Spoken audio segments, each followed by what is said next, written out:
Hello, everyone. My name is Stephanie Caston, and I'm your host of Re-Kast. Tonight's theme is New Year's Eve 2020. I have guest Taylor. He is a teacher and a fan of film. Welcome, Taylor. How are you doing this evening? I'm all right. Thank you, Stephanie. I'm doing good. As Good, good good, as you good. can be in 2020, if we're talking about the theme. Yeah, and this is his first time on this show, so I do want to welcome you and thank you for being a guest. And hopefully, you'll be on more episodes in the future. Thank you. I But appreciate it. yeah, yeah. Tonight I did have another guest joining. He still might join later, but I'm not really sure. But tonight, like I said, is the theme is New Year's Eve 2020. And if you guys are, from the future looking back at this, 2020 was one hell of a year. So the films that I take today are Groundhog Day is the old film. The new film is Us. The old TV show is Last Man on Earth, and the new TV show is Russian Doll. So let me go ahead, let me share my screen, and then we can go ahead and get on its way. Now, now, Taylor, tell me, we'll start off with Groundhog Day. Just before I get into the trivia and the facts, what did you think of it? Did you see this one like it first came out? Are you kind of a younger person or older person, I should say? Um, you ask if I'm a younger person? Younger. Like I'm Yeah. in my 20s, because No, I'm yeah, in my I'm 30s. That's no, not yeah, young. no, I'm in my late 20s. Um, Oh, so I've heard of Groundhog Day my whole life. I've every time there's a like a time loop sort of set on like a TV sitcom or something. They always reference Groundhog Day. So I knew about it through cultural osmosis, but I'd never actually seen the movie. And I was, to be honest, a little bit nervous to watch it because sometimes I feel like it's been built up in my mind. Um, that's fair. uh, That's, but I guess if I know I'll do the rating at the end, but I wasn't really disappointed. I was happy with the movie. I thought it was good. that's good. And I see what everyone's talking about because this is before its time. This is one of the first films that does a time loop where, as you guys know, the plot with Groundhog Day, it's on February 2nd. And in the United States, we celebrate it by going to Punxsutawney, Pennsylvania, and they look for the groundhog. And with this film, he relives this day. And you can see in the beginning of the film, he kind of doesn't like the town. He's been doing the coverage for 3, 4 years. So I guess it's almost kind of like a curse.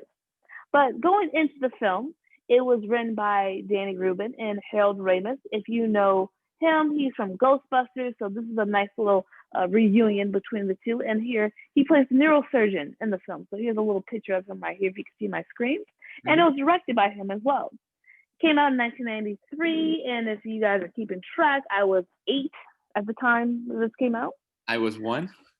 Wow, one.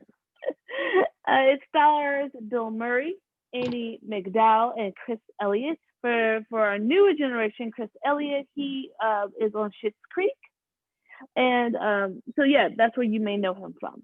That's Is so funny. nominated. That Go was ahead. my I'm sorry. first. That was my first note when I was watching this movie. I wrote "rolling shit" and then like 3 exclamation points because I had no idea who was in this movie. Exactly, exactly. But yeah, I love him. He's been around for quite some time, and so it was nominated for 17 awards. 7 wins, including BAFTA. For people who are not high in the industry, this is equivalent to um, our Academy Awards. So they honor their British films and international films, and they won for Best Screenplay. So I don't know if you knew that or have any other intake of that. No, I didn't know how acclaimed it was. Yeah. And then trivia from IMDb. So, Bill Murray was bitten by the groundhog twice during shooting. So, Murray had to have anti rabies injections because the bites were so severe. So, that one scene where he's driving with the groundhog in his lap, after that scene was shot, that's when the groundhog bit him. So, I give him kudos for using a live groundhog because now they wouldn't risk it and they will probably use like a puppet or CGI. So, what do you think about that? Like, do you think it's pretty cool that they use a real groundhog to shoot this? Oh yeah, I do. I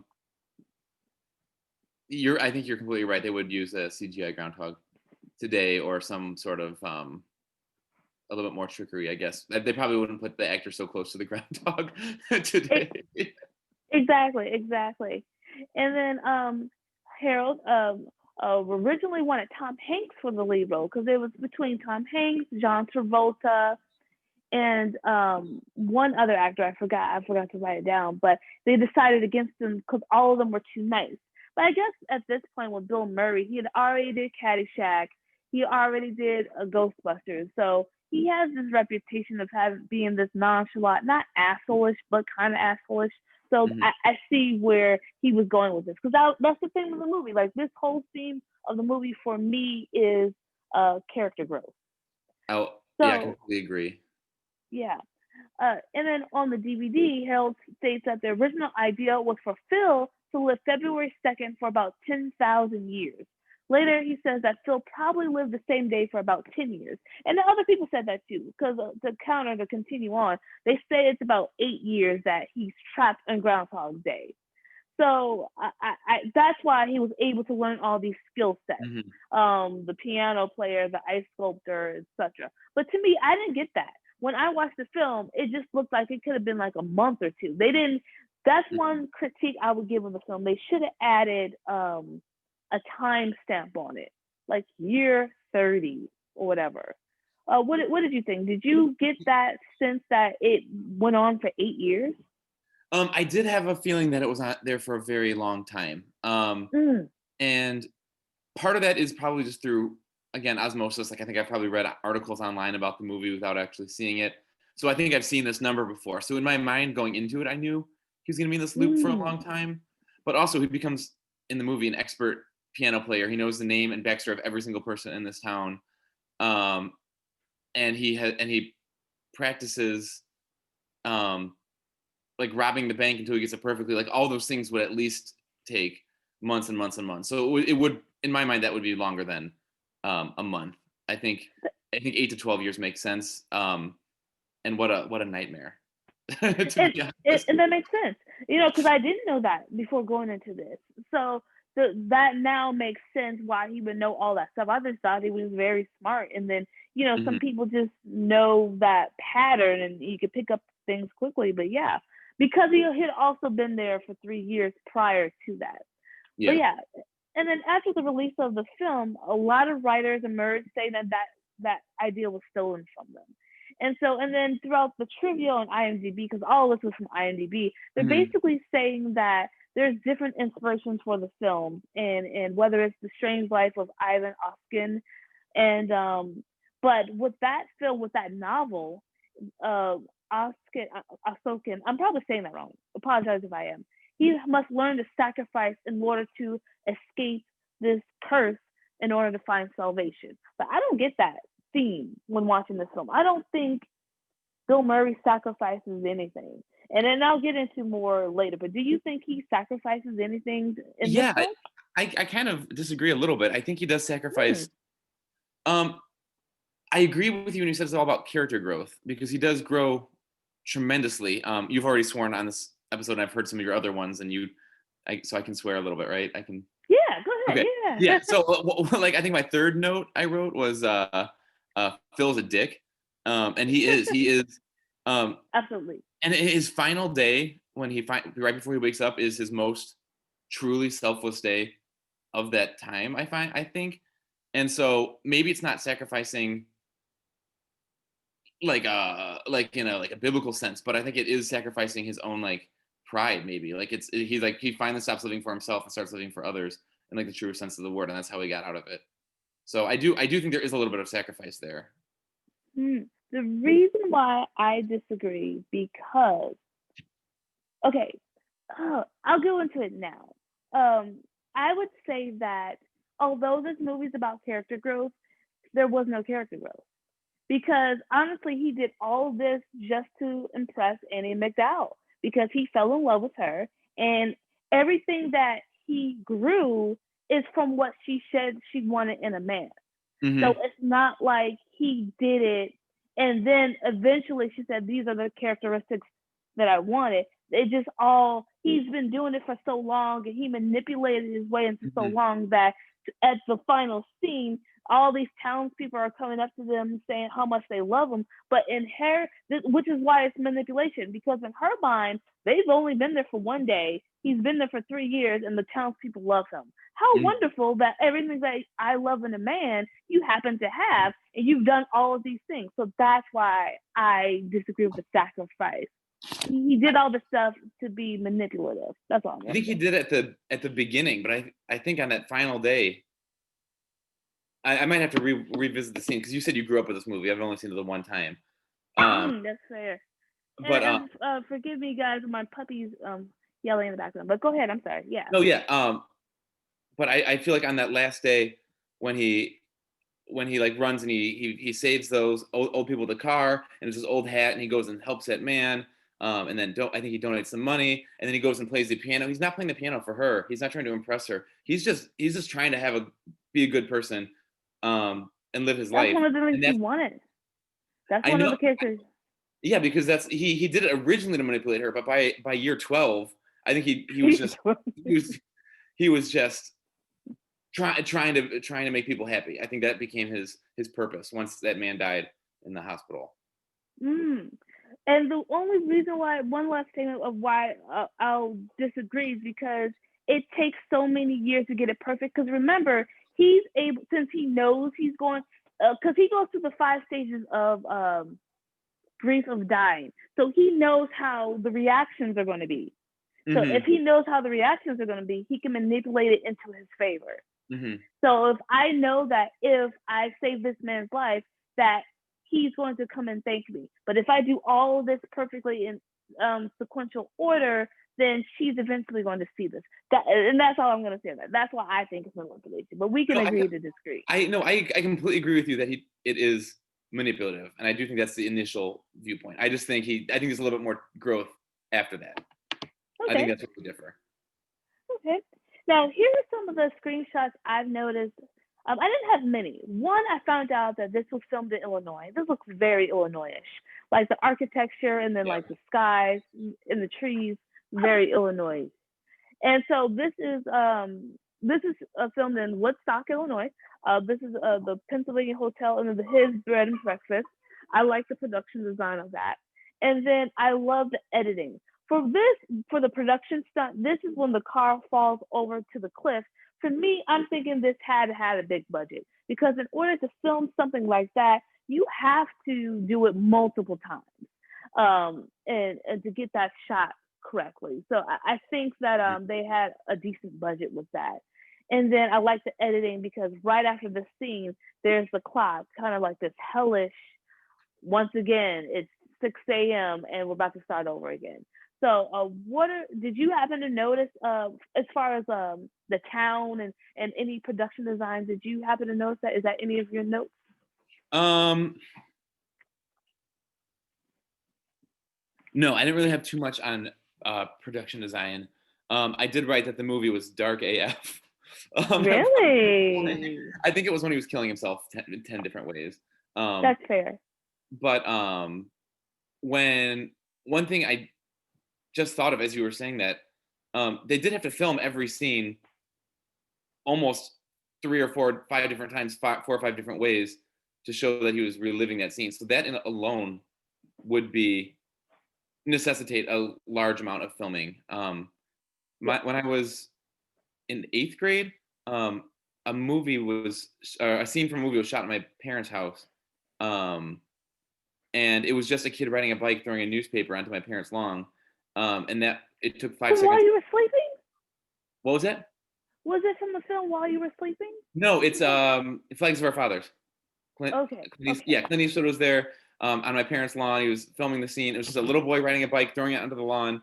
And they were there for 7 hours, and it's 5 seconds of film. And so that was just a boy riding a bike. I can't even imagine. And I've never been on a movie set like you have. I can't even imagine how long some of these sets in the diner where he goes to the same thing 15 different ways, 15 different days would have taken to film. So I imagine this actually was a lot longer than expected. I've been on different film sets, being a production assistant, and so with the feature film, it's typically the film that I did was kind of a low budget, and it took 3 weeks to film. But you're right, we are usually on set between average 12 hours, Hmm. 14 hours max, and then that's when we're getting into overtime. But yes, you will get different shots, same scene, different shots, different angles. So to do this, you need to have really good actors, or you can probably reuse old scenes over and over again. Like if I was directing this, I would do the outside scene one day. Just Hmm. try to get things like you group it all together. That Yeah. way it's not craziness. But yeah, it probably took 1,000 shots, 1,000 takes, but Bill Murray's been in the game long enough to get like the takes right there. So that's Mhm. one of the positive aspects of it. Now, as far as going into production design, no, what I liked about this film was that it's a small town film. Like looking at the bed and breakfast, you have like the little dollies, you have the roses, the flowers, and it's a small town USA. The everyone speaks to you in the morning. Hi, how are you? And like the and it's an event. I'm a big event person, a big festive person. So I love getting into the spirit of things. And so the town gathers together. Everyone knows it's like not real, but they party all night and so forth. So like, what did you think as far as like the small town feel? Did you Oh, get that? I got that very much. Coming from a small town in Illinois, actually, some of this, some of the aesthetics of this movie were very reminiscent of like Oh, my life. One that really struck me, and I didn't write it down, but it's still embedded in my head, is the is the color of the floor in the hall at the end when everybody's dancing. It's like this puke orange and brown checkerboard pattern, and like it's like at the VFW or whatever that dances. And I'm like, that's like the floor in the bowling alley's banquet hall, right down the street from my house. Like it's every Midwestern VFW's basement looks like that. Um, man. it didn't feel like it was a set. It felt like they were just like went to some town and just filmed some stuff. Like, yeah. Is it when I first watched this? Because I'm coming back from LA for my viewers. I drove from LA to Chicago. I'm originally from Chicago. Over the past few days, but Warner Brothers said they have one of the positive things if you ever go to LA is go to a studio tour. That's one of the things you can't find in other cities.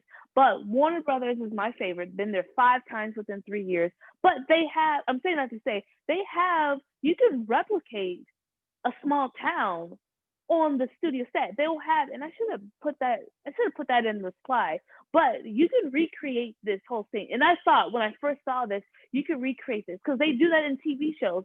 Like Yeah, I'm sure they Gilmore. do. I'm just saying the aesthetic was incredibly Midwestern. It felt accurate.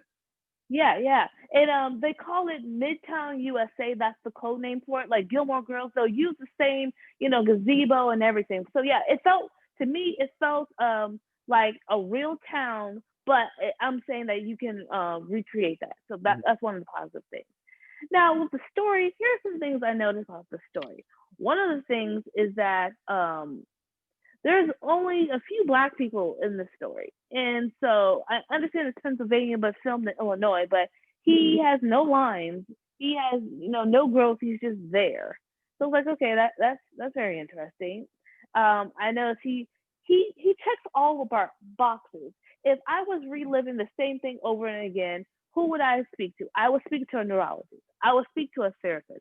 I would want to know what's going on because this doesn't seem normal. And so, and on par, when he speaks to a therapist, they're like, "Oh well, I could see you tomorrow." It almost seems like they're doing it just to get more money. So that's one of the critiques of therapists is that they don't really help and they're only there to get your money. So that's pretty interesting. And as far as the story goes, I think it's interesting is all he does all the things that I think an average person would do. He tests fate by driving on the train tracks. He eats whatever he wants to. He learns the bank codes to spend all the money, and then he spends the money lavishly. And then one side note about this one scene, I read that after he ate that cake, he got sick. But when you're on set, they give you a little bucket. So, because we discussed, you refilm over and over Yeah. again. So if you don't want the food, you just spit it out, we retake it. So what he did is he didn't spit it out and he kept eating it. So he got sick right after he filmed that. So yeah. Now, going into the story, as a trivia, he goes through, like I said, his character growth. He goes through the stages. He goes through the denial, which is him breaking the pencil. He goes through anger, him breaking the alarm clock. Depression, like when you said, is really dark AF, and it is for '93. He starts committing suicide left and right. And then this is where it starts to turn. The acceptance part of it is I'm going to start dating people. I'm going to manipulate to start dating people. And then I'm a god. That's how I know everyone's name. And that's why I'm reliving this. I am a god. And then him helping the old guy. And then he starts being nice to Chris Elliott. And then, okay, another reason why I think this is maybe this back to your this in the initially, because when he starts learning piano, because I guess it's to your point of initially being manipulative, because when he goes to her house for piano lessons, he was like, "I'll give you $1,000," and she was like, "Oh well, I'm in with the student," and that's when he offers the money, and she kicks the little kid out. He had no remorse about that, so that's Oh, why I I'm like, hated that scene. I hated that. why did you hate Oh, it? it Go was ahead, tell so. me your points. I don't know. It was just part of me was like, oh, at least she won't remember it tomorrow. But then he does it again and again for the next 8 years or whatever till he learns piano. Like, you have a Exactly. that they gloss over the that. Exactly.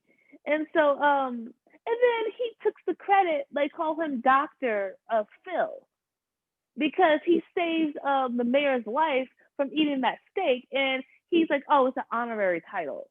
So he doesn't correct them. He's gonna let people think he's a doctor. Like, but yeah.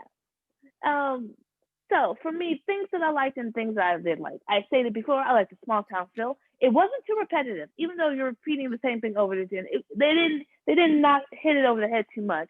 I like that they went through the 5 different stages, and I like that. I think what I liked about it as a kid is that we didn't know the why. We didn't know why this was happening to us, I loved and that. it did feel a little bit magical. So, or how we didn't know how it wasn't explained, and they do that in Russian Doll. They try to explain what's happening in Russian Doll. We'll get into that later. And then what I didn't like, and I also like the fact that Andy kind of seemed like she was picking up on it. She's like, "What's going on here? Did you call my friends and ask them all these questions and blah blah blah?" But as far as what I didn't like about it, what it could have been different is that in the first draft they said that Rita ends up waking up in her own time loop. So I would have liked to have seen that. That way it could have been a sequel. I would have liked that to see that. And then, like I said, throughout this whole time, he's the same person at the beginning as he is at the end because they keep replaying the scene and he keeps changing his answer. So tell me, Taylor, what did you like and what did you didn't like about this film? What I liked watching Phil evolve, and we do have a little disagreement, I think, about how he is at the end of the movie. I do think there's growth there. And that's something that I did actually like about it. I like that he, at the end, his goals completely changed. I mean, I feel like his relationship with, and now I forgot her name. What was it? Amy Medell, Rita. Her name is Yeah, Rita. Yeah, with his relationship with Rita was less. I don't know what the word is. Predatory is not the right word. More appreciative. He's more appreciative of the small town.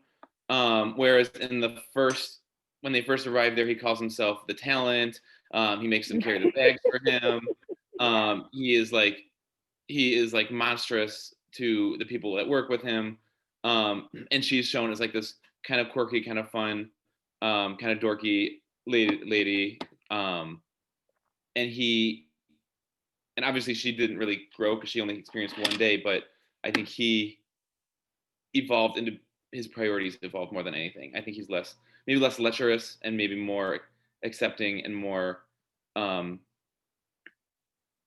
open-minded and more appreciative of like small acts of kindness and the value of that. Okay. What would you change about this? Like, would you change anything about this? Well, I didn't, like I said, I didn't like that they kicked that girl out of the thing. That really struck a chord with me. Um, um,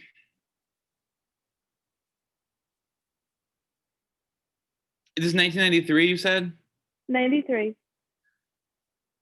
So you Well, think for 93 it was good? yeah, I think for 93 it was fine. I think if it was made today, uh, they would have tried to explain things a little bit more, and I think that would be to a disadvantage.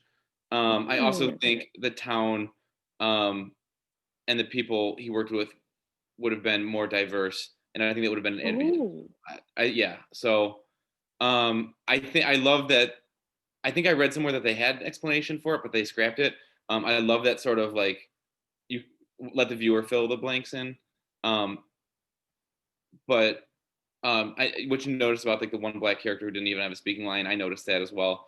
Um, and he always gave that like knowing glance and that little wry smile and rolled his eyes if they were talking. It was just kind of like, oh, there's the magical Yeah, black magical trope. Negro. Yeah, the Yep. magical Negro trope. Yeah, and it was just like, okay, well, I feel like that might have been they might have strayed away from that a little bit more, and if they made it today. Agreed. Yeah. Agreed. So out of cherry colas, I rank my cherry colas because this is the drink I get every time I go to the movie theater. I give it a 3.5. I give it above average. So from a 1 to 5, what would you give it? Um, so something you need to know about me is I always, if someone hands me a drink, I'm going to finish it. So Hmm. I'm not going to do any 0.5s. I don't think. Um, I'll do 4 drinks for this one. I think it was. Four. Very good. Um, I think it lived up to the hype, which I was nervous about. Um, there were some very genuinely hilarious moments, and by the end, I really uh, enjoyed watching Phil's character growth. And then, you know what? One other note I want to give is that what I do appreciate is that also Bill Murray's brother was in this. He was the mayor. The mayor, right? Yeah, Yeah. yeah. What I do appreciate about this is that in '93 it felt realistic also because everyone wasn't good looking. Because if you're from a small town, there's usually like that one or two good looking person. But if you see films today, everyone's good looking. I'm like, that seems so unrealistic. And here you have people overweight, too skinny, too tall, crooked teeth or whatever. They don't look like the traditional Hollywood people. And that's what also makes it more realistic. But like I said, if this was filmed today, everyone would look like a model in one form or another, and I see that in Russian Doll. And That's so funny because I said something. I saw something similar in Russian Doll, and we can talk about that when we get to it. Um, yes, but are we transitioning into Russian Doll now? not Or yet, not oh, yet. But we one can, last thing, even with the leading character, Bill Murray. If you look at Bill Murray, he doesn't have the best of skin, not greatest hair, not muscular, and crooked teeth. I'm like, this is a perfect example of someone who's realistic. But yeah. um, what I noticed, maybe I'll make my note right now. What I noticed about Russian Doll is that um, all the leads were incredibly good looking. Mhm. um, but I did notice that a lot of the background characters and like tertiary characters uh, were incredibly, I feel like, realistic for a New York party scene. I feel like there was like a good variety of ages, Mm. and we'll get to that later. I'm glad that the characters are in their 30s and 40s. I feel like a lot of shows now skew younger and younger and younger. So it was interesting to see like, yeah, we can Absolutely. talk about that when we get there. Yes, yes, but I do agree with you. Yes, and we'll discuss that. Moving on to our newer film, Us. So, a lot of people didn't really like the film because they didn't feel like it was going to lead up to the hype because everyone is off the high of Get Out. To me, I'm the absolute opposite. I love Us. This is genius because it's a filmmaker's film. And what I mean by that is you have to do the research. You look at the foreshadowing, you look at the symbolism, you look at the how the shots are made, what the screenplay, how it was written, the dialogue, everything. And so I get it because the first time I watched it, I didn't understand it, and then when everyone on the internet, that's the positive thing about the internet, everything about the internet, they all chipped in, and then watching it for the second and third time, I'm like, oh my god, this is genius. Mm-hmm. So before we dive into it, Taylor, what are your initial thoughts of Us? My initial thoughts of Us, I Mm-hmm. walked out of that theater, um, just like ready to dissect it and talk about it and read about it. Mm. And like I talked to every single person I know who'd seen it, and like sat them down to talk about this movie.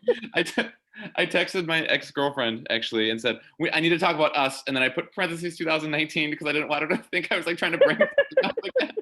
Because I knew, because I saw her that she was like tweeting about it, and I was like, I just need to talk to somebody. Like, Um, yeah, like I do something. Yes, yes. Okay. yeah, no, I'll let you initiate the discussion, but I love this movie so much, and I think it's I just watched it again today to prepare. I rewatched it, and I think it's a stronger movie like cinematically than Get Out. Even though I do really really love Get Out, I think it's a step up in terms of depth from Get Out. Agreed. Yeah. And I analyze Get Out on my theme of interracial dating, and if you guys can watch previous episodes, and I really go into that one, I really go into the foreshadowing symbolism. But you're correct, this is a step up from that. So people who didn't really understand us, the biggest theme was duality. So even the title is duality. Us stands for them being clones and tethered to their shadow, and us being United States. Mm-hmm. So, information. It's on HBO Max right now. It's written, directed, and produced by Jordan Peele. Came out last year in 2019. Doesn't even feel like that was last year. It felt like it was 2 years ago because so Yeah, much went on this year. When I saw it was 2019, I was like, oh my god. Like, is this correct? Like, it stars Lupita Nyong'o. I'm probably saying that wrong. Winston Duke and Elizabeth Moss. For people who watch Black Panther, both Lupita and Winston are both in Black Panther, and Elizabeth Moss is in Handmaid's Tale, another great TV show, and Black Panther, another great film. That's Got where 100. she's from. I'm sorry. I knew her from somewhere. I couldn't remember where I'd seen her. Oh, Elizabeth Moss. Is she also in Mad Men? Yes. Okay. All right. I knew I Mad recognized her Men. somewhere. I know Lupita and Winston. Yes, and then in Mad Men, she has the most character growth. Okay. So yeah, that's why I liked Mad Men so much. Going back to this, 110 nominations, 79 wins, including Screen Actors Guild, which is a big deal. Screen Actors Guild, it's a union, and that's when people who are in that union vote for their fellow union members. So that's a big honor because it's saying your peers see you. Like Brad Pitt voted for you, or Tom Cruise voted for you. So that's a really big deal. Now, here's some trivia. Wasn't she snubbed at the Oscars? Am I misremembering that? Possibly. I think this film got snubbed completely because I think people still didn't truly understand it. Okay. But I would have to look that up. Watching this today, I was like, Lupita was incredible in this movie. It was like absolutely, because we forget that they're not stunt doubles acting. That's them. They're playing as two completely different characters at the same time. I mean, you're gonna film it differently and you're gonna edit it differently. That's the power of editing. But go dive into that character dive, it was genius. Mm-hmm. With trivia from IMDb, Jordan Peele gave the cast 11 horror films to watch so they can have a shared language when filming. Jaws, you'll see that with Jason. He wears a Jaws t-shirt. Dead Again, The Shining. And on the boat when he's staring out in the water and then the life jacket pops up. It's like when the buoys pop up when they're looking out at the ocean on the orca in Jaws. Oh, I never saw Jaws. Oh, you never seen Jaws? I never seen Jaws. That's on my list. I didn't know he didn't see Jaws, but that was actually one of my notes when he was standing on the boat looking out and it was the water was crystal smooth and then the life jacket popped up. That's like exactly the scene from Jaws when the shark is actually tethered to a to a like an air barrel or something, some sort of flotation device. I don't remember what it was. And the shark was so strong it swam under the water, and the barrel went under the water, and they were just looking out there, and then the barrel lurched onto the surface, and that showed them where the shark was, and that was exactly what happened with the dark Winston character. Wow, thank you for that. And I'm gonna look for it when I watch Jaws. Awesome. The other films are Dead Again, The Shining, which you'll see with the twins, The Mm-hmm. Babadook. I didn't see that. It Follows, which is the sequel to it. A Tale of Two Sisters, The Birds, Funny Games, because there's a lot of birds references too, and you'll see it on Zora's pin. They have bird pinned. Funny Games, Martyrs, Let the Right One In, and The Sixth Sense, and also I watched the Twilight Zone, that episode that helped inspire it. There's 2 episodes, and it was like dead on that helped inspire that. Also, when they're filming at Santa Clarita Beach, they didn't have to do much to the set because I was already there, and there is a really already underground tunnel system, so that's a little scary. Yeah. And the Bible verse, Jeremiah 11:11, because that's the twin duality, 1 tethered. Therefore, thus saith the Lord, behold, I will bring evil upon them, which shall not be able to escape, and though they shall cry unto me, I will not hearken to them. Which is about the tethered, bringing the evil. The evil is the tethered, however you want to look at it. Or maybe we're the evil because we're the persons and they're the clones and we abandoned them. That's Mm-hmm. why they went mad. So you can look at it either way. During the filming at Santa Cruz Beach Boardwalk, all the rides were filled with dummies, and the CGI was used to create moving people. So that's good. That's very inexpensive. I would do that. That's very smart. That's another way to get around these COVID restrictions. Oh, yeah. Yeah, that's smart. And the presence of white rabbits. This is what I've noticed this time around. The presence of white rabbits, because this is Jordan Peele's signature trademark, is the white rabbits. Lupita's character wears white the whole movie, so she's a rabbit, and she only drinks water, and she only eats strawberries. Strawberries, yeah. And then that's to go towards the clones because they eat the rabbits. So sorry. To finish this, the presence of the white rabbits, the Hall of Mirrors, and the red jumpsuits worn by the Tether are all referenced to Alice in Wonderland. I didn't know that.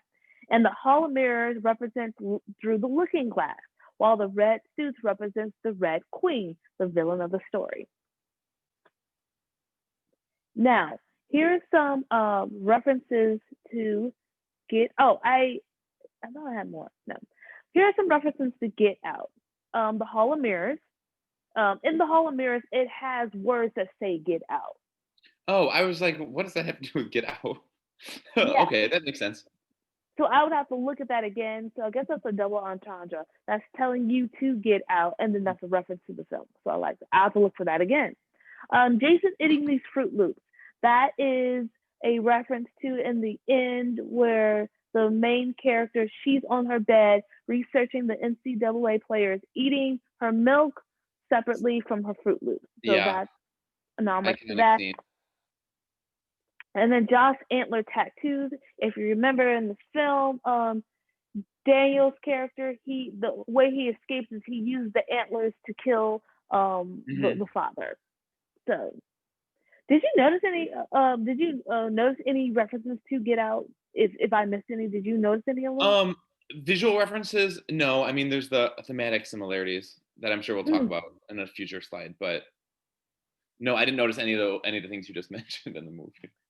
Okay, here are some references. And then I put the pictures of the references that I noticed, and then there's references that other people noticed. Picking up the topic of duality, I already talked about this, Americans and it being us. And then here's the one I didn't know about Friday the 13th, because this goes to Jason's character. His Jason Voorhees. Oh my God! Yeah, he likes to wear masks, and then the mother is the actual villain. Oh my God! Exactly, which mirrors the fact that Adelaide is actually red. Exactly. Oh my God! Right. So and then I didn't understand the magic reference, but I can't zoom in. But if you watch the scene again in the background, you see the game Guess Who. Have you ever played the game Guess Who? Yeah, yeah. So for the audience members who have never played the game Guess Who, how the game is you pick a card and then you have pictures. I have a set of pictures and you would have the exact same identical pictures. I pick a picture from this and I ask you certain references like are you wearing the color blue? And then you're blue and then like no and you knock down the people who don't have the color blue until you guess who the card is. So it's duality because we have the same set of characters and it's cloned. So they mirrored it that way. So that's a reference from that board game. And the other board games back here is the magic upside down. He's wearing a magic shirt and the fire trick is a magic trick. So that's another theme as well. And then the spider. Here's a real spider, here's the fake spider. That's cloning as well, the duality as well. And when Red is being killed, she whistles the itsy bitsy spider. And then even that theme is itsy bitsy spider crawls up the water spout. That's the tethered crawling up from the sewer system. Oh shoot, that you know what? I never noticed that. I think I wrote that as a question, like why what's with the spider song? Like, Exactly. oh, Um, that's so good. I love this movie. I know, exactly. Okay, here are more references from IMDb. The fact that Red is the only one who speaks English talks to her true identity. That's basically saying because if you notice that the tether, they didn't say words, they made sounds. And that to me says that they were never taught words and it goes back to something archaic like caveman and so forth. So there's a language and so she was the only one who was able to talk. And then Lupita said she based her voice off of Robert Kennedy Jr. Zora's hoodie means rabbit. I'll fast forward to it now. Okay, this THO right here means rabbit. So that goes into Jordan Peele's rabbit theme. The Wilsons' doppelgangers first appear in the driveway the same way as the Stick family on the back of their car. Where do I have that reference? I have it on here. Maybe my screen is blocking it. Oh no, maybe it is blocking it. Hold on. Let me show you. Oh, it's right here. Yeah, it's this picture. I can't zoom in, but you know, in the cars Yeah. they have the family photo. It's right there. The fact that the tethered chiefly use scissors as a weapon is a great representation of the tethered themselves. They are two identical pieces bound together to create one whole. And then there are a few clues that Adelaide is actually the tethered one. Like when she kills Zora, she comforts her. She doesn't want Jason to die. And then when she kills Red, she yells out a grunt. So what are some references that you noticed? What are some of your notes that you had? Kind of clues Yeah, to Red's identity, or just in general. just in Uh, general. so one thing that I noticed was, I mean, this is pretty obvious. In addition to the scissors, there were almost anything that was presented in a set of two, and like Mm. that's even more like even at the carnival, the game she wanted to play was two tickets. Um, Oh. um, the I don't can't even read my handwriting. Oh, there's just the doubles everywhere, um, and that was reflected in the mirrors, in the Hall of Mirrors, but also in their car, in the house. Um, what? Gosh, I hate my own handwriting. I feel like I never write. Um, oh, one thing that was really interesting that I didn't notice was at the very beginning of the movie when it's the opening scene with when Red is a little girl or Lupita's character, um, the guy who's doing the game, he says, "Oh, if you want to go up another level, you can win this big prize," and that's kind of symbolic of her moving up through the levels up to society. Mm. Like that, Yeah. that like language of levels and moving up and like winning and moving up and winning is like exactly the goal of the tethered as they come up to win their spot in society, which I thought was Yes, and then I'm glad you mentioned that because that ties into the overall thing that you didn't have to you would have to research because this film was also about class, and I think Mhm. that's what people were a little bit disappointed because they wanted to be about race and it was about class. So for you mentioning that, paying more money to win another level, that's how you move up in the society in the United States. Yeah. Other countries don't abide by that, but yeah, perfect. That's a great reference right there. And in Um, fact, this is only happening in America. It's the Hands Across America, and which is who are you? Which is we're Americans. And it's like some government government failed government project that was kind of forgotten. Kind of was reminiscent to me of like um, all the testing on poor Black people and minorities, and they came into America just like trying different shots and vaccines on them and forgetting about it and accidentally sterilizing whole groups of people or purposely sterilizing whole groups of people because of their immigrant status or class or race, and then just abandoning them. And then that's mm, exactly what this movie's about, I think. yeah, Subtly and not absolutely. so subtly. And absolutely. And then going into the overall theme, the obvious theme is that yes, cultural shifts. They did that with the Hall of Mirrors. When you first see the film, it's the Native American on top of it, and Mhm. then when you go to later on when she's an adult, it's a white wizard. That's kind of to show kind of gentrification. Mm. Yeah, getting rid of Native American symbols. And also going back to what I was going to say earlier, I agree with what you said. Everything was had duality. She was wearing pigtails. My point about the Michael Jackson T-shirt, she's wearing a Thriller shirt. So in Thriller, if you, because this is for the younger folks, in the Michael Jackson Thriller music video, the beginning of the video, he's a werewolf and a human. Then later on, he's a zombie and a human. So there's that duality there. And then even the carnival guy right here, the guy you just said, if you win this prize, he's wearing a Black Flag shirt, which is a band that is a like kind of anti-government punk rock band, and that's a symbolism as well. And then yeah, that's what I had. But the last thing I was going to say that I also said she was wearing white because she it goes into the rabbit thing. But as she goes through her struggle, she gets a little bit more bloody. So what? Oh wait, hold on, sorry, 1 second.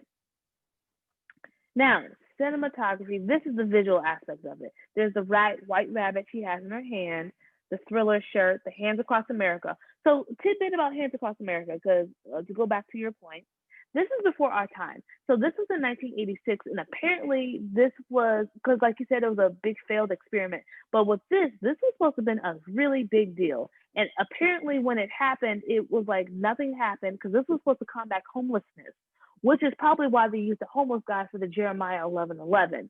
Oh yeah. Um, yeah, but it was supposed to combat homelessness across the world. And so that's why they chose that theme. And so why Red chose that theme is that's one of her last few memories before being stuck down into the clone tethered world. So, and then you see this right here, right on this paper wall right here, that's the Hand Across America. Oh And then, yeah. yeah. And then another theme is this Ferris wheel is just to represent the boardwalk. Um, Foreshadowing the ambulance.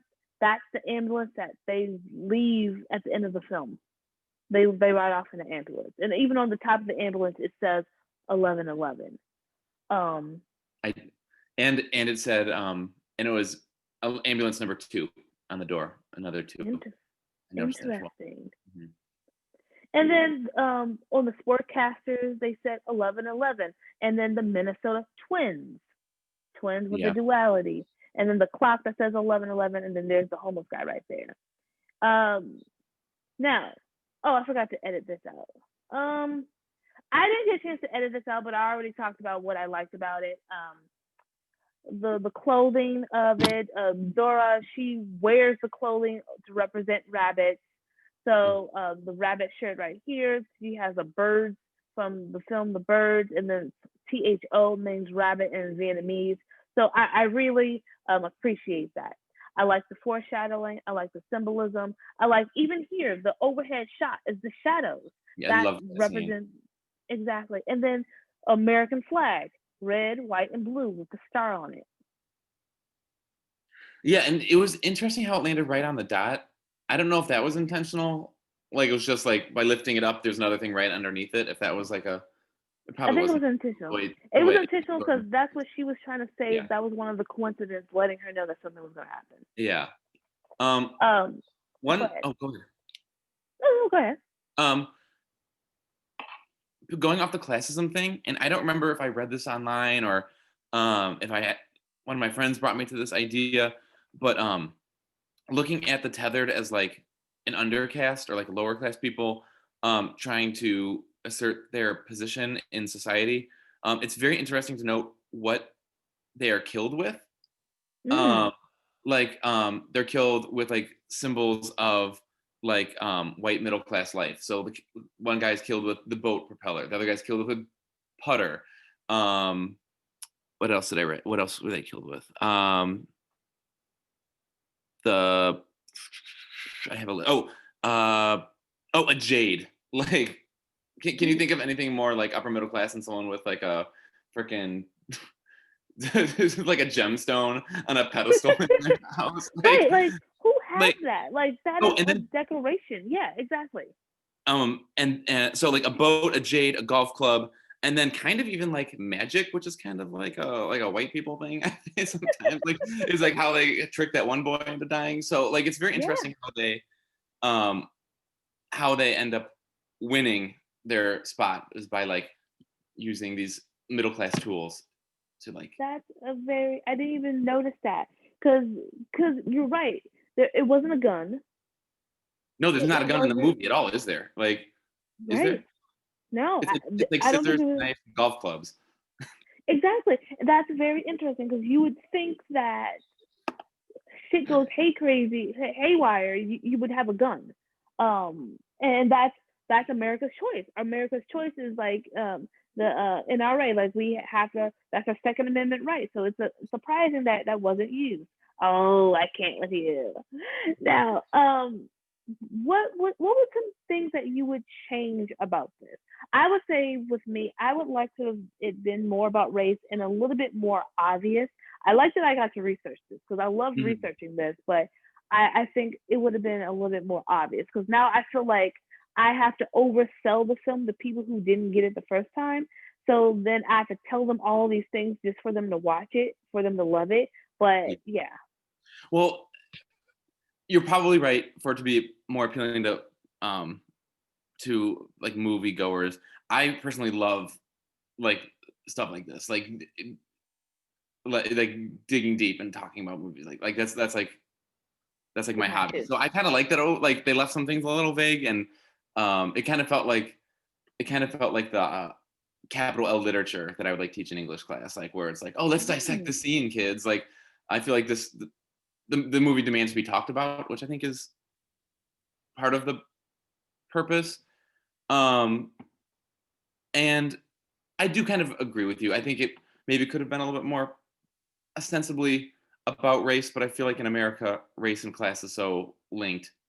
Um, mm, like that because it's an American movie about American class issues. Um, a lot of the times that does end up being about racial issues as well. Um, mm, yeah. and speaking about race, like my least favorite characters in the movie were those like that horrible family that they were friends with. Yeah. I could not stand them. I wish I wrote down their names. Um, I feel like those daughters were like the worst teenagers I've ever met, and the wife was like the most horrible woman I'd ever seen. Exactly. She Like, even called her a whore. Like, yeah, and that's a race thing as well. Because she's like, you don't need any work done. It's like you never age, whore. Like I catch things like that, and as a black woman, I catch little side things like that because it comes off as a joke, and then if you call it out, it's like, oh, I was just kidding. That's why I smiled. That's why I laughed. It's like a passive aggressive way of getting what you really want to say out Mhm. and then kind of defaulting to, oh, it was a joke, I didn't really mean it. So I catch things like that all the time. Yeah. But I Oh, noticed that too. I noticed that too when she said you don't need to have any work done, your skin's flawless. That's like the trope of like you can never tell a black woman's age because Yeah. like their skin is so good. Like I mean, yeah, I caught that as well. And that woman, again, I wish I remember her name, was just like the whole. Oh, I hate it. I wrote, I hate that she is the classic white wine wife. Like the, It's like wine o'clock. Yeah, it's yeah, wine like her o'clock. whole personality is liking wine, and Like, that was thank you. Now, like, can you give me this alcohol now? Yeah, yeah. And it's like I'm perfect. gonna go home. It's vodka o'clock. Like oh my god, like she has some real problems. Uh, But yeah, I think this was great. Out of all the cherry colas, I gave it a 5. It's an outstanding. I should have gave it a 10. I saw Jordan Peele give a talk about this. They showed the film again, and then people asked, the narrator asked them, what's true and what's not true. He was like, I don't like to tell what's true and what's not true, and I want the audience to come up with their own. mhm. Because if I tell it, then it ruins it for people. So I want the audience, to do it themselves. And I love that. I love that I do too. explanation. That way I can come up with all that stuff. Yeah. What about you? What did you give this out of Oh, 5 drinks, and then on my way out, I'd fill it up again and drink my 6th one in the car on the way home. 5? Exactly. I'll probably watch it again because I bet you there's some things I probably forgot again. But yeah, absolutely love this film. Now, moving on to television. So, to recap for film, the reason I chose those films is Groundhog Day was very reminiscent of the election time, us repeating it over and over again, and us being in this, how the pandemic really just changed 2020 for us. With the film, with us that represents the United States, and with classism, and even with this pandemic, classism came out full strong. Like essential workers, like happen to be like fast food workers, but they're not getting any aid, and homelessness. They didn't really say what the homeless people were supposed to do, even though you're not supposed to be outside. So those why I chose those films as well. Moving on to television, Last Man on Earth. For those of you who have not seen Last Man on Earth, it's about 2020. This came out, it's created by Will Forte, came out in 2015, ended in 2018. It stars him, January Jones. If you guys don't know who January Jones is, she was also in Mad Men. She was the wife of Don Draper. And then Cleopatra Coleman. And then it had 17 nominations, including 5 Primetime Emmys. So okay, I have a question Sure. because I only watched the first episode of this one. Oh, that's perfectly fine. Yeah. The woman that he lives with, that he finds in the first episode, that's Kristen Shaw, right? Yeah, that's Kristen Shaw. Did she disappear? Like, what happens to her? Like, where does January Jones and Cleopatra Coleman come in? Later on in the season. Oh, so there are more people alive? It, You spoilers, can yeah. spoil it. You can spoil it. I'm probably not going to watch this one anymore. Okay, yeah, because you said this was your least favorite, but yeah, that's the whole point of this whole TV show. Like as the seasons go on, they meet more people, so Okay. that's why it strays away from the theme. Like, okay, well, you're not really the last man on earth. Like, Yeah. what do you? By the end of season 4, I think it was 4 seasons. There was at least, I think, 8 people still alive, and then they ran into like 30 people on the last episode. I'm like, okay, what's okay? It Time was to end it. mind-boggling when I saw that came out in 2015, and it said year 2021, 1 year after the virus. I like lost my mind. I, The funny I thing thought, is, when I wrote this out, planned it out for New Year's Eve, I forgot about the fact that it was in 2020 and how he was the last man on Earth. I just remembered, oh yeah, last man on Earth. I'll just do that because of the pandemic. But I forgot the reasoning. So the fact that it was 20, yeah, it was. I thought this. I didn't realize this was your old show, and when I saw the years, it was like prophetic to like an alarming yeah, degree. very alarming. Talk about life imitating art, or art imitating life. Yeah, it's like, trivia from IMDb. There's been a recurring gag that ever since the beginning of season 2, a famous guest star is brought in and is killed off immediately after only one line of dialogue. Will Ferrell, John Hamm, who was also in Mad Men, Jack Black, and then Roy Billups. But yeah, the driver's license for Phil Stacy Miller, which is the main character, Phil, is the same birthday as Boris Kojo, who plays that character. That means something because as the season goes on, Boris Kojo, he has the same name as Phil. So they had to decide to, they're both named Phil. So they had to decide go by someone's middle name, and his middle name was Tandy. So he had to be renamed. So the fact that they had the same birthday, so that's what that means. And then Phil writing directions on the billboards for other survivors to find them have been inspired by post-apocalyptic novel The Day of the Triffids. So that's interesting. I didn't know that. So, like you just mentioned, 1 year after the virus. So what I liked about this is that it seemed kind of realistic. If I were the last person on Earth, I probably never would have thought of going state to state saying I'm alive in Tucson, but I would have driven my car through the mall. I probably would have moved into a bigger house that I've always wanted to because, I'm broke. And then I would have gotten artifacts that are like pop culture references. So that's one of the things I liked about it. I wrote the same thing actually. I wrote, OMG, he did everything I would do. He has a Michael Jordan jersey, he has a Stormtrooper helmet, he has a Declaration of Independence in the back of his van. It's like. Exactly.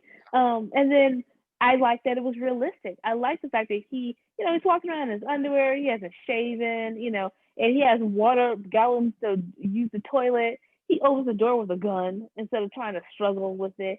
He references Castaway. And then a guy would probably blow things up. So that I like the realistic aspect of it. What notes do you have with that realism?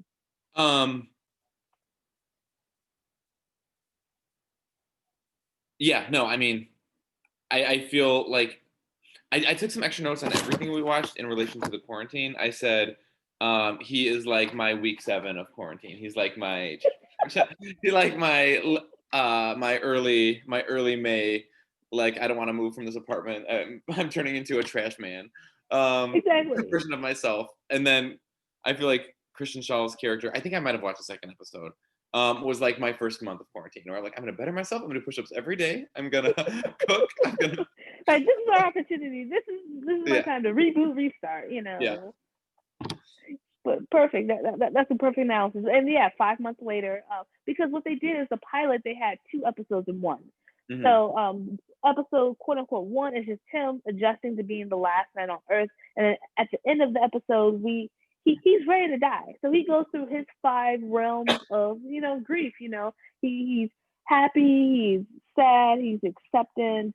Now he's depressed, and now he's ready to end it all until he sees he's not the last man on Earth. And not only is he's not the last man on Earth, he prays for another person to be alive, to be a woman, and he got his quote unquote not wish, but his prayers answered.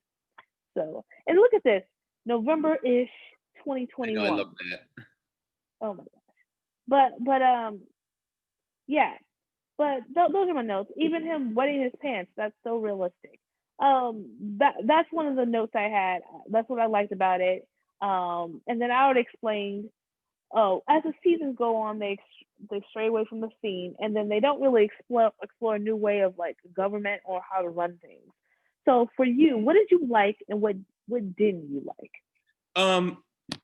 I really liked the dichotomy or the like juxtaposition between Phil and, I'm gonna call her Kristen because I don't remember her name of her character. Carol. Her name was her character's name was Carol. Oh, okay. I like that her way of coping was like clinging to the structure of society. Like, this is where the parking spot is. This is how you stop at the stop signs. You grow plants. You get water. You like, and he was kind of like that at the beginning, but then he gave up a little bit. I thought it was also hilarious. I think my favorite line I wrote, some people just say tomato. I'm one of those people. And he said, of course you do. Like, of course. Just say tomato. Just say tomato. That's all you gotta do. Just say tomato. Yeah. But Her incessant need to correct grammar. In a as an post-apocalyptic English teacher. wasteland Well, you're was an English teacher. Are you an English teacher or yeah, you're just a regular teacher? Yeah. yeah. Are you that person? No, Good. no, not at all. I mean, no, because language is a construct, and it's if you can get your point across, you're doing your job. I am that person when it's time for a final draft of an essay that I've been working on for like 3 weeks, and it's revise. But like in a first draft with my students, or if we're just having a conversation, I'm not that. It's May. May I go to the bathroom? Like I swore to myself I'd never be that teacher. So. That's hilarious. And he referenced that too. He's like, "Are you an English teacher?" She was like, "No." No, I'm an office manager at a hot sauce bottling plant. Oh, must be a spicy job. No, not really. I just file paperwork. It's just devoid of. Oh, yeah. No, I liked the characters a lot. I think her as a foil to Phil's character makes it better, because I don't know if I could have watched a season of him just like being disgusting like that. That was good for an episode. What would you have changed? You said it was 4 seasons. Yeah, 4 seasons. Okay, so I watched the first 2, maybe 3 episodes. I think they probably could have kept it to a tight season. Had an arc.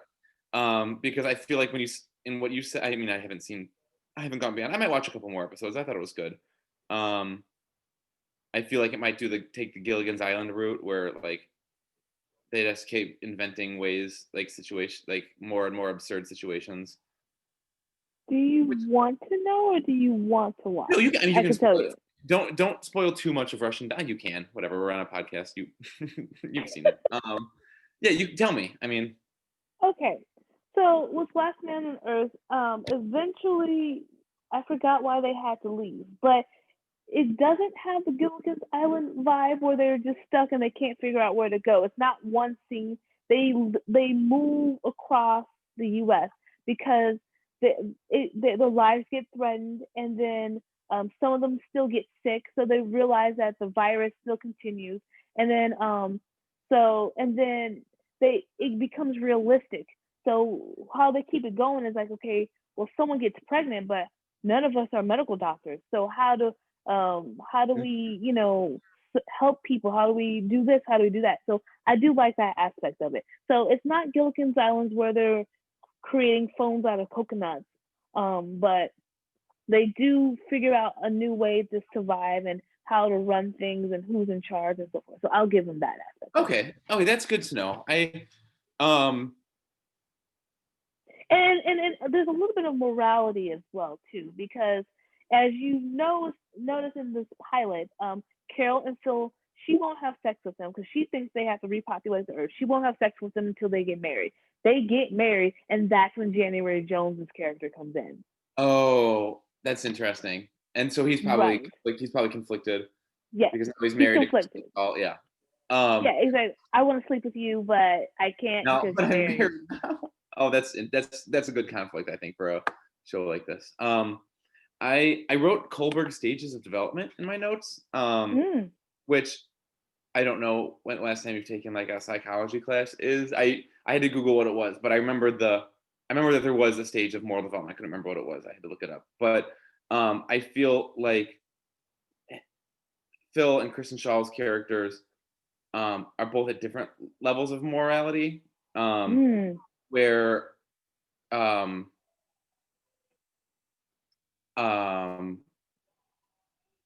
where is it? Where I think Phil is at like the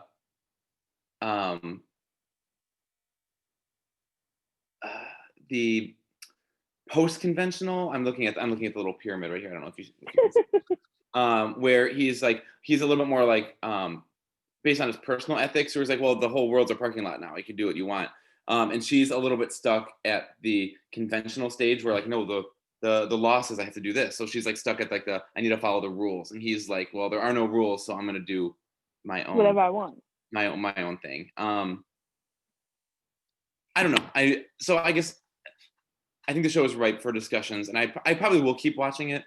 But it was probably my least favorite of the four that I was assigned for this episode. And that's fair because as time goes on, it's like, okay, you know, they still have to make ships. They still have to come up with new laws. And with us now, like, I'm glad our government didn't go to shit, but also we're in this where we're at right now because our government kind of was laxy daisy on COVID restrictions, and now we can't go into restaurants. We can't really hang out with our family for holidays, and other countries are back to normal. So it's like, okay, you know, so that's an interesting take on it as well. But I don't want to get too political on that. Oh, let's also, go ahead. Does this take place only in America, or does the whole world have the virus in the show? Like, does it expand the reach of America? I wrote that as well. I'm like, is this America or is this the Earth? Like, The Earth. My first thought was, is that a twist that it's only America because he only goes to the States, he doesn't go anywhere else? No. It's the world because they go to Mexico. Okay. In season 4, that's where they ended. They ended in Mexico, and that's when they meet more people. But yeah. Okay. And that's one thing I like about it too. It almost has this. I don't know if you watch The Walking Dead, but it almost has this like a little bit of a Walking Dead vibe. Like, who are you? Are you a good person? So forth. And that's what you would have to do. Like, you don't know. You know. Yeah. Let's not get too political. How would you rank it? I would rank it a 4.5. I thought it was a very good. I watched all the seasons, but I see why they canceled it after the last season because it's like, okay, I don't know where this is going. But what would you rank it out of? I would put it at a similar level to Groundhog Day, where I found it very, very enjoyable. Maybe I said I'm not gonna do any halves. I was thinking maybe 3.5, but I'll go with 4. Half. No, I'm not gonna do that. No, I tend to enjoy whatever I'm watching. It's very hard for me to like not like something, so I'm gonna go with 4 because I enjoyed it. I thought it was I like the humor. I took plenty of notes on it, so it made me think a lot. And I thought it was good. 4. Okay, all right. Maybe I wouldn't finish the 4th one all the way before I. All right, moving on to Russian Doll. So I didn't take a lot of screenshots of this, but I do like this show. This show is very good to me. Oh, I agree. So what were because you said before doing this podcast episode, you didn't watch Russian Doll. So what were your initial thoughts when you first watched it? I didn't know anything about it. Like I didn't even know the premise of the show. Except I saw Amy Poehler's name on it when I was going to it on Netflix, and I was like, oh, it's gonna be like a comedy, Parks and Rec. Which I love Parks and Rec. And it was not like Parks and Rec at all. And I watched the first episode, and then I immediately watched like the next 2 or 3 because I thought it was amazing. Yes. I watched this when it first came out last year, which still feels like a really long time ago. I loved it. I just saw the previews of it, and since I saw, probably that's another thing too why you didn't watch it, because you didn't watch Groundhog's Day before. Since I already saw Groundhog's Day, when I saw the previews for it, I'm like, oh, this is like Happy Death Day or Groundhog's Day. Like, I'm gonna watch it, and I immediately loved it. So, going into the information about this, it's on Netflix. Came out last year. It's a female-driven story. So the creator, showrunners, Leslie Headland, Natasha Lyonne, I'm probably saying that wrong, and Amy Poehler. It stars Natasha and Charlie Barnett. For viewers who only watch the pilot, because I usually have my guests only just watch the pilot, but he is going to come on later on in the season.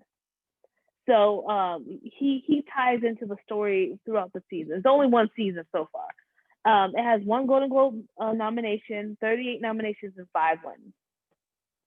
Here's some trivia about it. Like I said, it's a similar premise to Groundhog Day, and it premieres on February 1st, 2019, the day before Groundhog Day, which is February 2nd, which premiered on February 4th. I already stated who it was created by, but when they pitched it, it was supposed to be a 3-season series. So we're going to expect 2 more seasons, but I don't know how that's going to happen because of COVID, so that might change some things. So hopefully that might bring a little bit more nuance to the show because I felt like it doesn't need another 2 more seasons. So it'll be interesting to see how it's going to fold out. I think it ended well, is what I'm trying to say. Okay, that's And good then to know. and then, according to an interview with costume designer Jennifer Rogian, I'm saying that wrong, most characters are dressed in muted colors to create an unsettling atmosphere. Strong colors are used to convey symbolic meanings. The scarlet blouse Nadia, which is the main character, wears as she survives the night, protects the sense of strange warmth in a very cold world. With the exception of Maxine's outfit, the color blue was deliberate. And I don't have many pictures, but that's the blue. So that's the blue, and that's the very blue. I love the colors. That's one thing I loved about it. I noticed the colors more than anything. It does feel very New Yorkish. I love the opening scene. This is very clean, slick, modern, now New York. Like, whose bathroom is black and gold? And then you have a gun for a doorknob. And the shadows of the blue. Like, I love this. It's cinematography. This is great. So, what are some of your notes that you wrote down for this? Well, the first thing I wrote was crowd scene stressful, and I felt that in Groundhog Day as well. It's I don't know if you have the same reaction, but whenever I watch anything with a crowd, it feels like a period piece now. I'm like, oh, you guys, and they were in the store and nobody was wearing a mask. I was like, oh no, you gotta put on a mask. That's what COVID did to us. It's like, oh, you gotta wear a mask. Oh, you can't film that now. I felt that was filming us. I'm like, well, they just can't do that scene anymore. You know, there's so many scenes you can't be that close to people. Yeah. I honestly wrote a lot of things that I just loved. I wrote her apartment is cool. I wrote I can't remember any characters' names. That girl with the blue puffy dress, the Asian girl gives her the joint. Yeah. Yeah. Her girlfriend I wrote looks like younger Jamie Lee Curtis. She does, the blonde with the blonde hair, yeah. Yeah. I said I love the aesthetic. I said I love the dialogue. One thing about the dialogue is I love that the characters are like smart. Like, you know what I mean? Like she's like 30. That's what we were talking about earlier. She's 36. She's lived a life. She's not like old by any stretch of the imagination, but she's not like a young 22-year-old in New York City. Like she's been there. She's lived there. It sounds like her whole life. She sounds like a chain smoking 60-year-old like Jewish New Yorker lady. She's 36. Like I love that about her. And I love that she's able to have like incredibly academic conversations and like cerebral conversations that man brings back to her apartment and her friends, and she can handle her own situation and go from place to place and figure things out. And I think the interactions between her and her friends in the different locations that she goes throughout her day again and again and again really shines a very interesting light on her character and the people around her. I think a weaker show might have devolved into, I don't know, some sort of like cliches or stuff, but I think she portrays the stress of her situation very realistically. I don't know. I don't know. I think she's I think I don't know. I really enjoyed where the show is going, and I can't wait to keep watching. This is definitely one I'm going to keep watching, probably tomorrow. I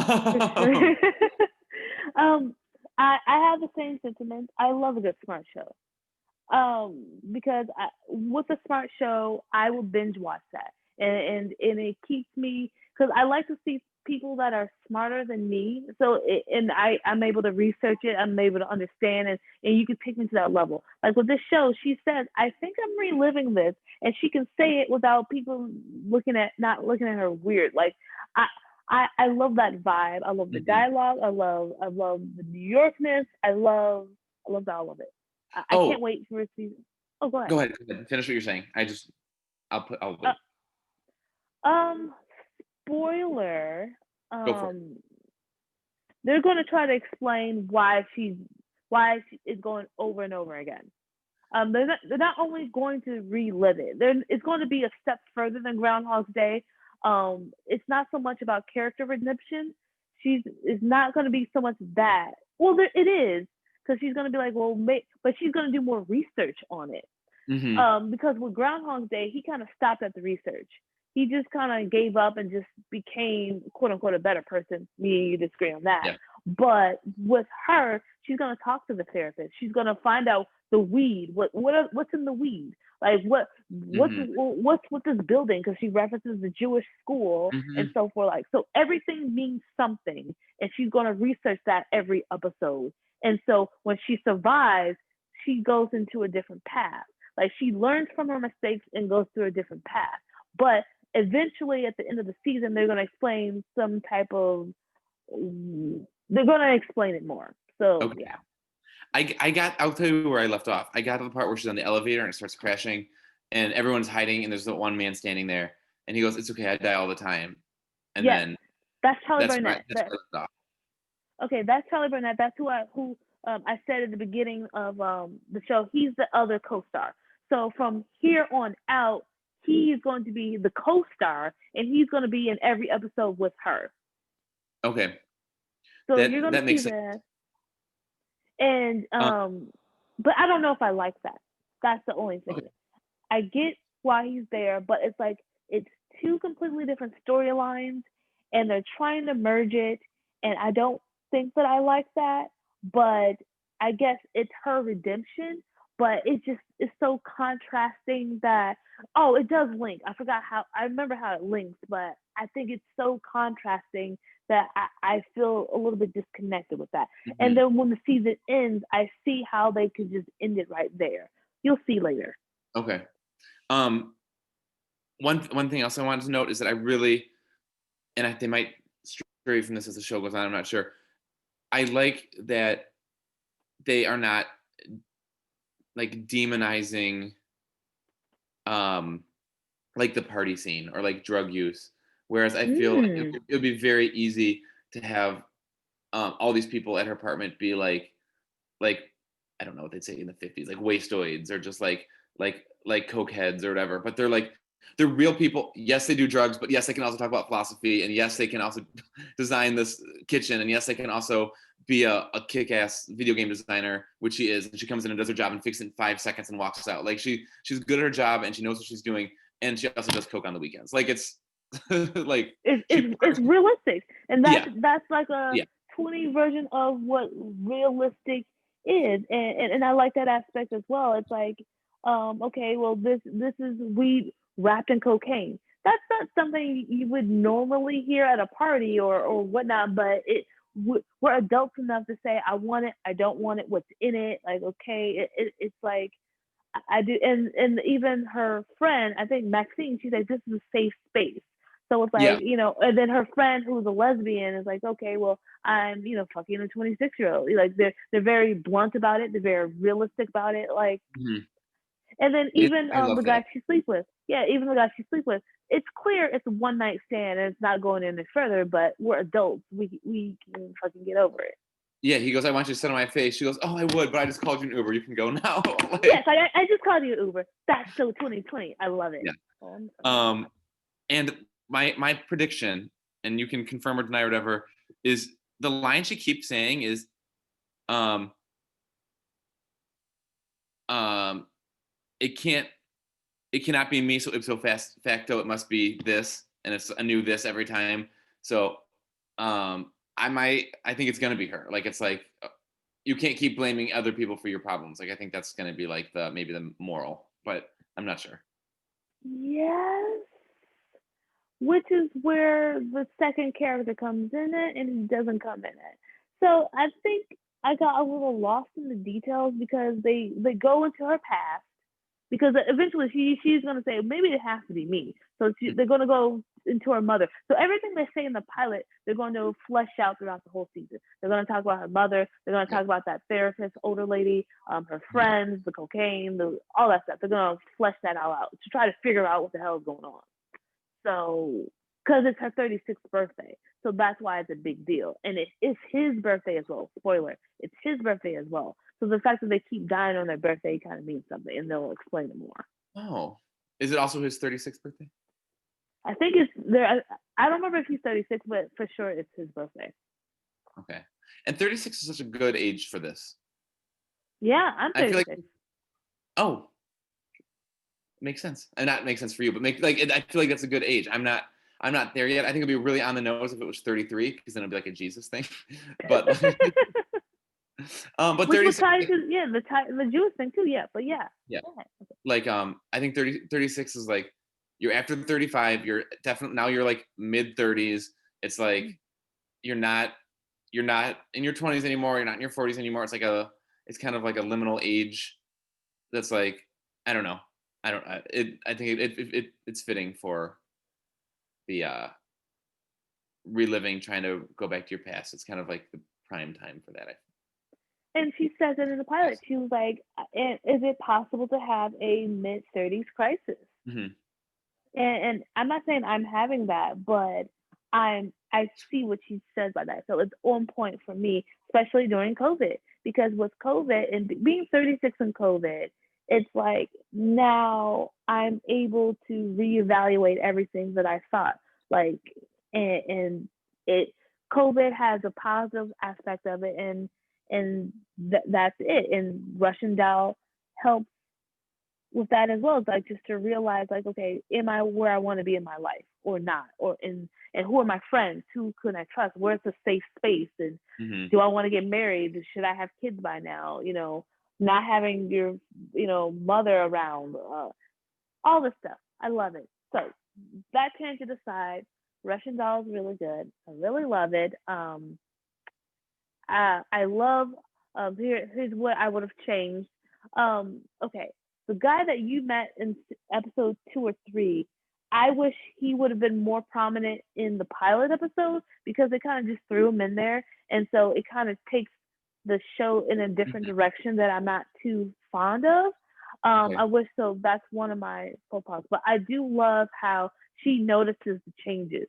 She was like, "Didn't you used to have more fish?" And then Maxine was like, "No, I just had the 2." So that is explained in later seasons, but I like that she remembers that. The flowers started dying in my the last episode I saw too. Yes, things start dying. People, and even when you know how someone's knocking at the door because they want to get in the bathroom, that changes as well. Every time she dies, she comes back alive.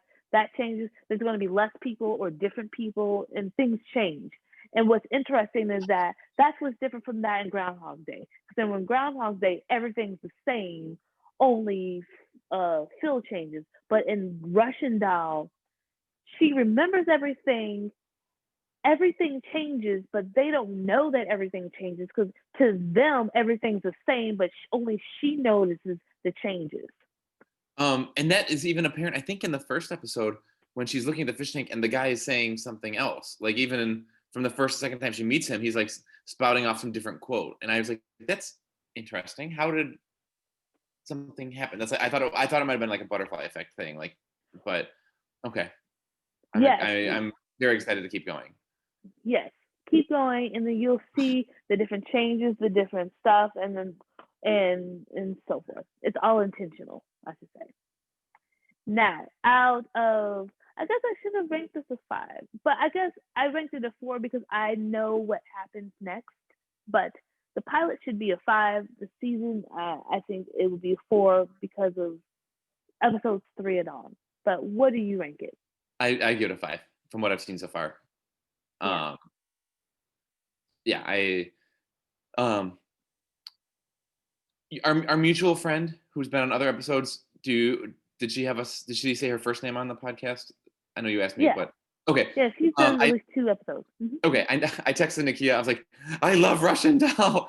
Um, and she couldn't get past the second episode, I guess. So she and I have a different opinion on the show, but I love it. I'd What give did it a she 5. say about the first or second episode? What did she say? I'll pull up the text message. Um, oh, she just said I tried to watch it, couldn't get past the second episode. That's all she said. Hmm. And Well, then I called hopefully her. she She said can. she might have to try it again because I was like hyping it up on the phone. Right. Watch episodes 4 and 5, and then tell me, what your thoughts are on that, and then Okay. tell me if your excitement changes, because it changed for me. Because I love the first episode, love the second episode, and then once 3 through I think 8 happened, then it shifted. Okay. But we'll do a follow up on that. See, that was kind of my hypothesis about what would happen with Last Man on Earth. I felt it getting silly in a way that I didn't. I love a silly show. I mean, I love Parks and Rec, and I love Santa Clarita Diet, and I love shows that have like a silliness to them. But I don't. What I saw so far of Russian Doll, I really liked The tone the energy and the aesthetic and the vibe I was getting from the show. with Last Man on Earth, it sometimes does get a little bit dark. So the silly parts are going to come from Phil because he's the lead character. Yeah. Because that's just his personality. But everyone else, all the other characters, plural, they're more serious. Okay. So it's not as good as Russian Doll, but I think at least watch the rest of season 1. You can stop after season 2, really. Okay. And then Russian Doll, it only has 1 season. In season 2, That'd I be have easy. to follow up when it's going to come back out again. But season 2 should be out soon, but I don't know what they're doing with COVID and everything. So, but ladies and gentlemen, that's the end of our show. I like I said, I chose these shows to reflect this craziness of 2020 from I didn't even talk about the craziness of Kobe dying, starting off in January. Oh my goodness, next month will be 1 year that Kobe died. And it's like ever since then, things have just gone crazy between the pandemic and celebrities dying, getting sick, and RIP to Chadwick Boseman from Black Panther. Like so much happened. So and I felt like these movies reflected the election, and I'm glad with the election results, but it took a week for us to find the results. That's unprecedented so far during my election time. So yeah, I chose these films to reflect the year. Hopefully you guys will feel the same. But yeah, Taylor, once again, thank you for watching these films. I hope to see you on future episodes, and I I hope would you love had a to. good time. Yeah, do you have any final thoughts? I'm sorry your other friend didn't make it. I know. For my viewers, my other guest was Ro. He did he's done a few episodes. He's done the football episode and he's done our villains episode. So he was supposed to do this one, and I spoke to him earlier today. He was excited about doing the episode, so hopefully something bad didn't happen. But it's also Sunday night, so we'll see. But yes. Oh, I listened to the villains episode. I didn't realize that was gonna be the guy. That was a good episode. All right. But any final thoughts? Any final words for anyone? No. I mean, when I talked to you about this episode, you said they are gonna have a sort of 2020 theme, and I think these movies and shows certainly did. For better, I'm sorry. for better or for worse. Yes, and I forgot one last thing. Also, they recreated the Groundhog Day episode in the Super Bowl this year. So you can go on YouTube, and Bill Murray and a few of the cast members recreated Groundhog Day in the Super Bowl. I forgot what company it was for, but yeah, that's another reason why I chose Groundhog Day. Oh, that's cool. But yeah, you can check that out. But yeah.